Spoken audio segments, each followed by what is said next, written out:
Avodah Zara Daf Nun Bet. Petite introduction. L'Avodah Zara est interdite Bana'a. Et il y a trois parties de l'Avodah Zara qui sont interdites. Il y a d'abord l'Avodah Zara elle-même, donc l'idole même est interdite. Il y a aussi les sacrifices de l'Avodah Zara qui sont interdits.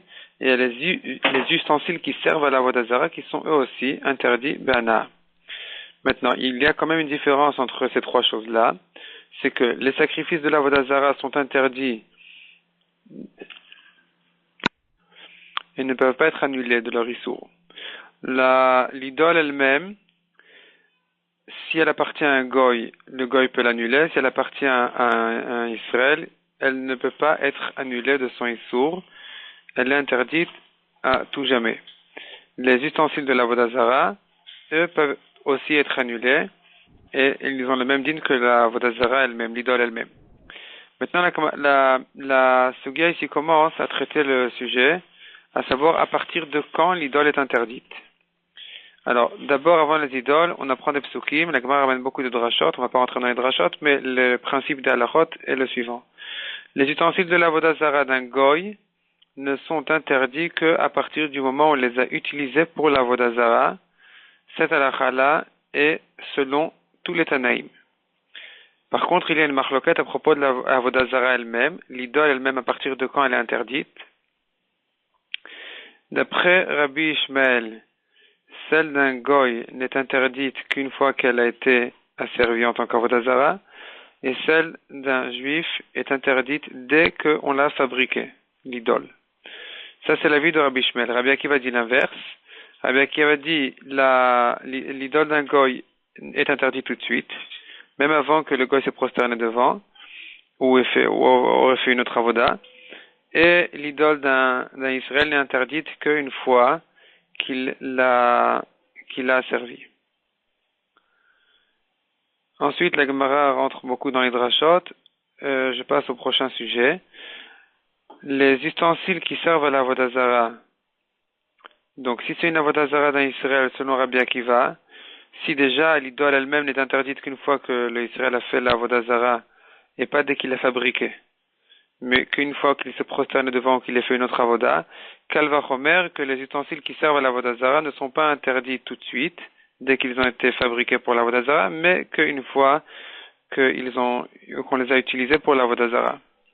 Par contre, selon Rabbi Ishmael qui pense que la avoda zara d'un Israël est interdite tout de suite, se pose la question à propos des ustensiles qui servent à l'avoda zara, est-ce qu'ils sont interdits tout de suite, comme l'avoda zara elle-même, ou bien ils ont le din, ou bien on dit que le din des meshamshin, des ustensiles qui servent à l'avodah zara d'un Israël ont le même din que ceux d'un goy, qui ne sont interdits qu'une fois qu'on les a utilisés. Ça, c'est déjà un safek, déjà, selon Rabbi Ishmael. La Gemara demande encore un safek. Est-ce que si il avait un ustensile qui servait à l'avodah zara, donc il a été interdit, et non seulement il est interdit, mais il a aussi une touma midrabanan. La question se pose une fois que l'ustensile s'est cassé et qu'il est venu le réparer. Avant même de l'utiliser, donc il n'a pas de touma, de nouvelle touma pour la deuxième étape, donc pour l'avoir réutilisé, puisqu'il n'a pas encore utilisé. Mais la question se pose, sachant que si c'était un ami d'Oraita, un ustensile qui était un ami d'Oraita et qui s'est cassé, dès qu'on le répare, sa touma revient. Les chachamim ont été gozer que la touma revient une fois que le kli a été réparé. La question se pose, est-ce qu'ils ont été gozer que dans une touma de Horaïta ou même dans une touma de Rabbanan, donc c'est-à-dire l'ustensile avait une touma de Rabbanan et il s'est cassé. Est-ce que dès que je le répare, même avant qu'il touche la touma de Rabbanan, il retrouve sa touma ou pas? Et si on admet que dans une touma de Rabbanan, les chachamim n'ont pas dit qu'il est tamé dès qu'il a été réparé, se pose la question, dans une touma de Avodah Zara, qui est une touma de Rabbanan, mais une touma chamura, stricte, puisque Avodah Zara, c'est une touma plus stricte, est-ce que ici on dirait que les chachamim sont d'accord de mettre le même din qu'une touma de Horaïta, à savoir que dès que le kli a été réparé, revient la touma, ou bien la touma ne revient pas, la Gemara reste en safek. Ensuite, la Gemara pose une nouvelle question. Est-ce que le sacrifice d'une avodah zara qui est une nourriture, donc c'est interdit. Le sacrifice est interdit définitivement, comme on l'a vu, on ne peut pas l'annuler.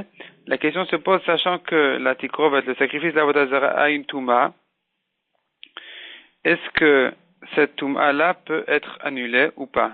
C'est-à-dire, dès que le goy, il décide que il annule le sacrifice de la Avodah Zara ou il annule la Avodah Zara, la question se pose, est-ce que, d'une part, le issour du sacrifice n'est pas annulé, mais peut-être que la touma est annulée, puisque ce n'est qu'une touma midrabanan, ou non, ou bien la touma n'est pas annulée, et elle reste autant qu'elle était avant qu'il ait annulé le sacrifice.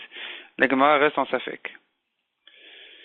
Nouveau sujet, la Gemara traite ici l'histoire de le Mikdash de Chonio. Chonio, il avait un frère Kohen Gadol, il était jaloux, et donc il a décidé de sortir en Égypte et de construire là-bas un autre Beth Amikdash.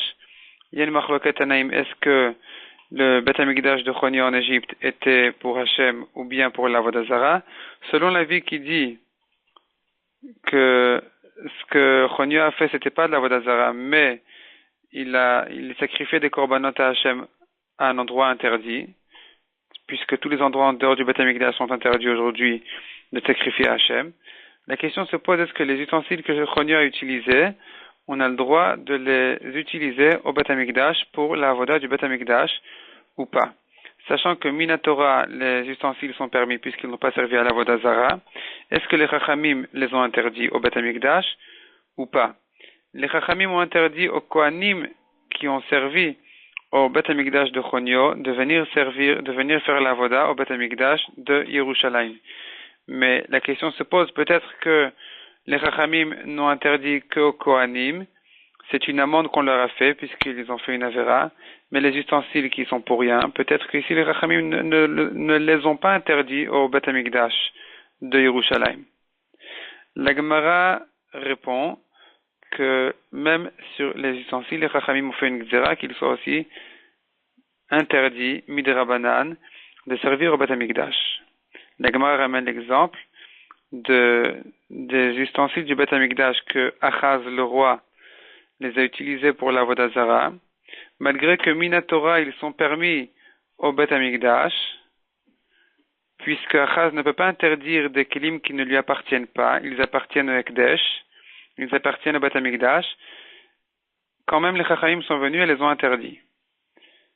Donc ici aussi, malgré que ces kelim-là de Chonio sont permis midoraita, puisqu'ils n'ont pas servi à la Avodah Zara, midrabanan, ils sont interdits au Beth Amikdash.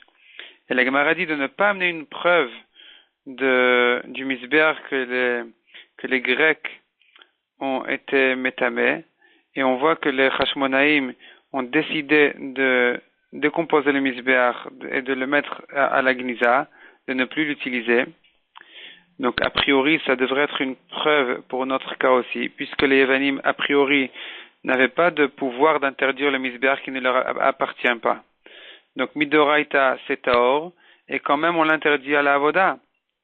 La Gemara repousse en disant que puisque les Yevanim les Yevanim sont venus au Beth Amikdash, ils l'ont profané, ils ont enlevé la Kedusha du Beth Amikdash, et une fois qu'ils ont enlevé la Kedusha du Beth Amikdash, le misbéach est devenu efker, et donc les Grecs ont été connus, ils ont acquis le misbéach à eux-mêmes, et une fois qu'ils s'en ont servi pour la Avodah Zara, effectivement, ils ont réussi à l'interdire minadin. Donc ce n'est pas qu'un issour de Rabbanan, mais minatora, le misbéach a été interdit. Et malgré que c'est un service d'Avodah Zara d'un goy qui peut être annulé a priori, donc les Hashmonaïm auraient pu trouver une solution et de casser un peu le misbéach pour annuler la Avodah Zara des Grecs, mais la Gemara explique qu'ils ne pouvaient plus après le rendre kasher en tant que misbéach, puisque le misbéach doit être de pierre entière, et on ne peut pas le tailler non plus.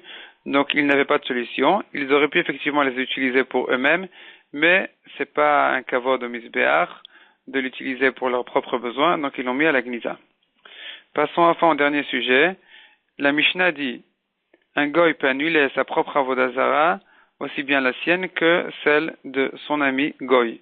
Mais un Israël ne peut pas annuler une Avodah Zara, même d'un goy, évidemment, qu'il ne peut pas annuler aussi la Avodah Zarah de lui-même ou d'un autre Israël. La Mishnah ajoute, si on a annulé la Avodah Zarah, l'idole elle-même, ses ustensiles de service sont annulés, donc leur issour est annulé, mais inversement, non. Si on a annulé le issour des ustensiles de service de l'Avodah Zarah, la Avodah Zarah elle-même n'a pas été annulée, donc l'idole est encore interdite. La Gemara ajoute encore une halakha. Une Avodah Zarah qui est associée à un juif et à un goy. Rabbi, dans sa jeunesse, pensait dire que dès que le goy a annulé l'Avodah Zarah, elle est annulée, puisque ce que le juif, le Israël fait l'Avodah Zarah à cette idole-là, en réalité, il compte sur le goy. Et dès que le goy a annulé l'Avodah Zarah, le Israël automatiquement l'a annulé aussi. Donc une fois que le goy l'a annulé, c'est lui l'essentiel, et la Avodah Zarah est annulée. Mais après, Rabbi a changé d'avis et a décidé que non, que le juif qui fait Avodah Zarah, même associé à un goy, il ne compte pas sur le goy, c'est son propre avis à lui-même. Et donc même si le goy a annulé sa part de la Avodah Zarah, celle du juif il ne peut pas annuler, le juif non plus ne peut pas annuler sa part, et donc ça reste interdit.